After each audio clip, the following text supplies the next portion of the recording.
اللہ تعالیٰ ہم پر کوئی رحم کر دے تو کر دے، ہم تو کسی پہ رحم کرنے کے لیے تیار نہیں ہیں، ہم تو کوئی چیز ٹھیک کرنے کی پوزیشن میں نہیں ہے، ہمارے تو ہاتھ بھی بندھے ہوئے ہیں، پیر بھی بندھے ہوئے ہیں، ہم بے بس لوگ ہیں، ہم کچھ نہیں کر سکتے، سارا کچھ اللہ تعالیٰ نے کرنا ہے۔ تو اگر اللہ تعالیٰ نے کرنا ہے تو پھر نظام بھی ان کو چلانے دیں، پھر آپ جائیں اپنے اپنے گھروں کو۔ تو کہنا میں یہ چاہتا ہوں کہ یہ الیکشن کرانے کے موڈ میں نہیں ہے، اور یہاں تک لکھا جا رہا ہے بہت سے جو جرنلسٹ حضرات ہیں کہ جی یہ جو اب نگران سیٹ اپ بنا ہے یہ عبوری سیٹ اپ بن جائے گا، لمبے عرصے کے لیے بنا دیا جائے گا، اور پھر یہ بھی کہا جا رہا ہے کہ آپ فلاں فلاں جگہ پر یہ چھیڑخانی کریں اور اس کی مدد کے ساتھ جو ہے نا وہ الیکشن کو پوسٹ پون کر دیں۔ میں یہ کہتا ہوں آپ جتنے مرضی تجربے کر لیں، پاکستان میں 75 برس آپ نے جو تجربے کیے ہیں اور اس ملک کو تجربہ گاہ کے طور پہ چلایا ہے، سارے تجربے ناکام ہوئے ہیں۔ ابھی آپ کوئی ایڈونچر کر لیں، کوئی مہم جوئی کر لیں اور ساتھ کوئی اپنا قومی حکومت بنا دیں، آپ چاہیں تو آپ معاشی ماہرین کے اوپر کوئی حکومت بنا دیں، آپ انتخابات میں تاخیری حربے اختیار کر لیں، آپ قومی اسمبلی کے الیکشن نہ ہونے دیں، آپ صوبائی انتخابات نہ ہونے دیں، آپ نگران وزیر اعلیٰ کو عبوری سیٹ اپ کے لیے لمبا کر دیں، اس سے پاکستان کی سیاست اور معیشت کا کچھ نہیں بننے والا، یہ بات لکھ لیجئے گا۔ آپ کے پاس ایک ہی آپشن ہے، جو آئین کہتا ہے اس کے مطابق عمل درآمد کریں، جو الیکشن جیت رہا ہے اس کو الیکشن جیتنے دیں، یہ کھیل ختم کر دیں اپنی مرضی سے حکومتیں لانے کا، اپنی مرضی سے حکومتوں کو گھر بھیجنے کا، کسی سیاسی جماعت کے لیے حالات درست کرنے ہیں اور کسی سیاسی جماعت کے لیے حالات بگاڑنے ہیں۔ یہ کھیل اب پاکستان جو ہے اس طرح کی چیزوں کا مطمئن نہیں ہو سکتا۔ صحیح، بالکل آپ کی بات درست ہے۔ امتیاز گل صاحب آپ کیا دیکھ رہے ہیں؟ نگران سیٹ اپ طویل ہو سکتا ہے، خبریں یہ بھی باتیں ہو رہی ہیں معاشی ایمرجنسی لگ سکتی ہے، اب 90 دن میں الیکشن ہونے چاہیے لیکن آثار نہیں لگ رہے بظاہر، تو آپ کے خیال میں ہوں گے 90 دن میں الیکشن صوبوں میں یا نہیں؟ دیکھیے آثار تو فی الحال نہیں لگ رہے ہیں، سلمان عابد صاحب نے اچھی بات کو سمو دیا ہے، اور بنیادی طور پہ مسئلہ اس وقت یہ ہے کہ آپ کو ترقیاتی فنڈز کے نام پہ اپنے اتحادیوں کو 92 ارب روپے مختص کیے جا رہے ہیں۔ اس کے لیے تو پیسے ہیں، لیکن غریب آدمی کو جو چند چیزیں فراہم کرنی ہوتی ہیں، جس کے لیے را میٹیریل خام مال باہر سے آنا ہوتا ہے، اس کے لیے ایل سی آپ نہیں کھلوا پا رہے ہیں۔ اس میں یہ ہو سکتا ہے کہ قانونی یا آئینی خلاف ورزی کی طرف بھی چلے جائیں، لیکن ان کا مسئلہ یہ ہو گیا کہ ایک طرف بڑی گہری کھائی ہے، دوسری طرف گہرا سمندر ہے، اب ان کو سمجھ نہیں آ رہی کہ یہ کس طرف کو جائیں۔ ایک طرف سے آئی ایم ایف کے بڑے شدید پریشر ہیں، ان میں ایک بہت بڑا تقاضا یہ بھی ہے کہ آپ اپنی بہت سارے اخراجات ہیں اس میں کمی کریں، اور تمام تجارتی بینکوں کو یہ بھی کہا جائے کہ جتنے بھی سرکاری افسران، انہوں نے کہا کہ جتنے بھی سرکاری افسران، اس میں ہر ایک شامل ہے، یونیفارم والے بغیر یونیفارم والے، کہ وہ جب اکاؤنٹ کھولیں تو ان سے آپ اپنی ایسٹ ڈکلیریشن مانگیں۔ اب اس بات پہ بھی ان کے پاؤں کانپنے لگے ہیں، کہتے ہیں کانپیں ٹانگنے لگی ہیں کہ یہ کیونکہ صرف یہ جو سول بیوروکریٹ ہے اس سے تو یہ مطلب ان کو تو یہ آنکھیں دکھا سکتے ہیں، زبردستی کروا سکتے ہیں، لیکن دوسری طرف سے کیا یہ ڈکلیریشن حاصل کر سکیں گے؟ تو یہ بہت برے طریقے سے پھنسے ہوئے ہیں، چونکہ انہوں نے بلا سوچے سمجھے جس طرح حکومت حاصل کی تھی، اب یہ ان کو سمجھ نہیں آ رہی کہ ہم کریں کیا۔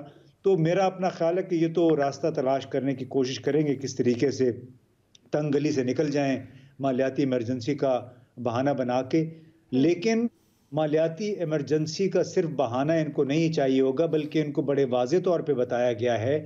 امریکہ کے نائب وزیر خزانہ سمجھیں وہ آئے تھے برائے ایشیا، تو وہ بھی ان کو کہہ کے گئے ہیں کہ جی آپ ہم سے مزید کوئی سیاسی فیور نہ مانگیں، بلکہ آپ اپنے ملک کے اندر کے نظام کو درست کریں اور آئی ایم ایف کے ساتھ آپ معاملات طے کریں۔ تو یہ آئی ایم ایف والی جو بڑی کڑوی گولی ہے، یہ اب کہہ رہے ہیں کہ اگر یہ بھی ہم نے نگل لی اور اس کے بعد ہم انتخابات بھی کروا دیے، اس میں بھی ہمارا کباڑا ہو جائے گا، تو لہٰذا اس کا فائدہ کیا ہے؟ تو اب یہ صرف اپنے فائدے کی خاطر پاکستان کی بربادی کا سامان کرنا چاہتے ہیں، بس اللہ ہی خیر کرے۔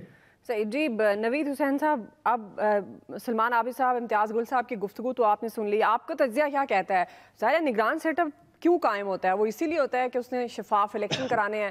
اب آپ دیکھ رہے ہیں یہ جس طرح کی خبریں آ رہی ہیں کہ طویل ہو سکتا ہے نگران سیٹ اپ، یہ بھی کہا جا رہا ہے، اور جس طرح میں نے پہلے بھی ذکر کیا معاشی ایمرجنسی لگ سکتی ہے، یا یہ محض جیسے وہ کہتے ہیں نا افواہیں ہیں، یہ افواہ ہے اور حقیقت میں آپ کو لگ رہا ہے کہ الیکشن ہوں گے؟ دیکھیے میرے خیال میں افواہ تو نہیں ہے، افواہ اس وجہ سے نہیں ہے کہ کل جو پی ڈی ایم کے بڑوں کا اجلاس ہوا ہے اس میں جو اس کے اندر کی جو باتیں نکل کے سامنے آئی ہیں، اس میں ایک چیز ہے کہ پی ڈی ایم کے اندر بھی اس بات پر اختلاف ہے، پاکستان مسلم لیگ نواز جو ہے وہ الیکشن نہیں چاہ رہی. وہ کیوں الیکشن نہیں چاہ رہی؟ کہ وہ اپنا پولیٹیکل کیپٹل آلریڈی قربان کرنے جا رہی ہے. ہم نے یہ دیکھ لیا کہ جو ابھی انہوں نے جو کل ہوا ڈالر کو جس طرح سے ان پیک کیا گیا اور ڈالر جو ہے وہ کہاں سے کہاں پہنچ گیا. اب اس ڈالر کو ان پیک کرنے سے جو انفلیشن جہاں پہ جائے گی اس کے ساتھ ساتھ اب آئی ایم ایف نے کہہ دیا ہے کہ وہ اپنا جائزہ مشن 9th ریویو کے لیے وہ بھیج رہا ہے. تو وہ جائزہ مشن آئے گا. اس کی شرائط جو ہیں وہ سامنے ہیں. اس میں بجلی کی قیمت, اس میں گیس کی قیمت, اس میں جو ہے آپ کی پیٹرولیم لیوی. تو اس سے مزید انفلیشن جو ہے وہ بڑھے گی. تو پاکستان مسلم لیگ نواز اپنا پولیٹیکل کیپٹل قربان کر چکی ہے. اس کو پتہ ہے کہ اگر اس وقت وہ الیکشن میں جائیں گے تو وہ کہیں کے نہیں رہیں گے. اور اس کے ساتھ ساتھ ان کو اس بات کا بھی پوری طرح ادراک ہے کہ اس وقت عمران خان صاحب, کیونکہ پاکستان مسلم لیگ نواز پہلے ہی اپنا بیانیہ جو ہے اس کو سرنڈر کر کے, وہی بیانیہ جس کو عمران خان صاحب نے اٹھا لیا اور وہ کہاں سے کہاں پہنچ گئے. اور مسلم لیگ اپنا بیانیہ پہلے ہی چھوڑ چکی ہے. ابھی جو رہی صحیح کسر تھی وہ اپنا یہ پولیٹیکل کیپٹل قربان کر کے انہوں نے نکال دی. تو مسلم لیگ نواز کے پاس تو کوئی آپشن نہیں ہے, وہ الیکشن سے بھاگے گی. اور کل کی میٹنگ میں بھی یہی سننے میں آیا ہے کہ مسلم لیگ نواز جو ہے وہ الیکشن کو ڈیلے کرنے کے حق میں ہے. لیکن اس کی دوسری طرف جو ہے وہ پاکستان پیپلز پارٹی جو ہے وہ اس پہ راضی نہیں ہے. اور اندر کی بات یہی تھی کہ آصف زرداری صاحب نے ان سے مزید جو ہے وہ ٹائم مانگا ہے کہ الیکشن کو ڈیلے نہ کیا جائے, بیکاز یہ ایک آئین کی بھی خلاف ورزی ہوگی, کیونکہ آئینی طور پہ آپ کو جو ہے وہ 90 دن کے اندر انتخابات کروانے ہیں.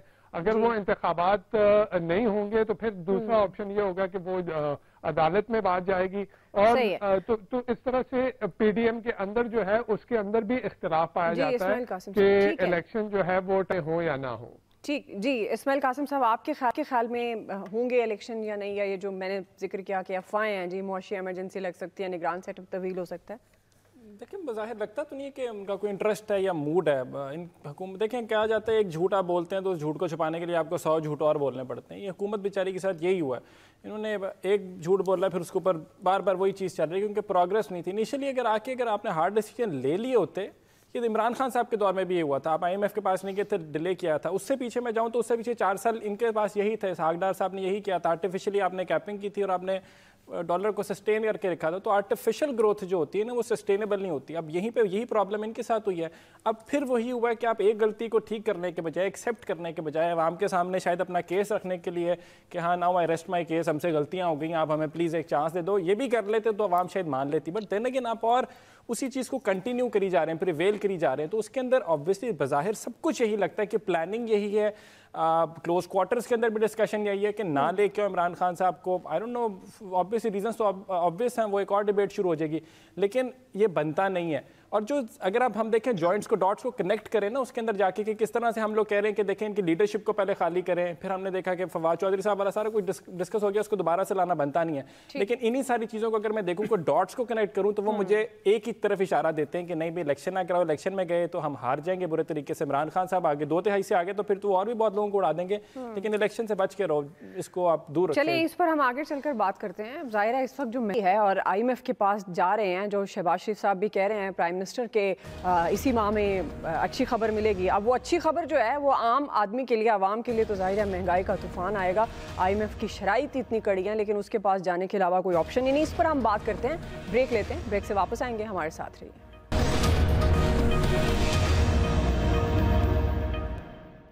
آئی ایم ایف سے اسی مہینے میں معاہدہ ہو جائے گا اور یہ مشکلات سے ہم باہر نکل آئیں گے. پھر ملٹی لیٹرل اور بائی لیٹرل بھی جو ادارے ہیں وہ ہمارے ساتھ چلیں گے. پاکستان آج اس دورائے پہ کھڑا ہے جہاں پر ایک ایک پائی ہم بچانے کی کوشش کر رہے ہیں. ہمیں بہت مشکل حالات میں حکومت ملی, لیکن اللہ تعالیٰ کے فضل و کرم سے ہم یہ کولیشن گورنمنٹ پوری طرح دن رات کوشش کر رہی ہے. اور مجھے کوئی اس کہنے میں باک نہیں ہے کہ انشاءاللہ ہم ان مشکلات سے نکلیں گے.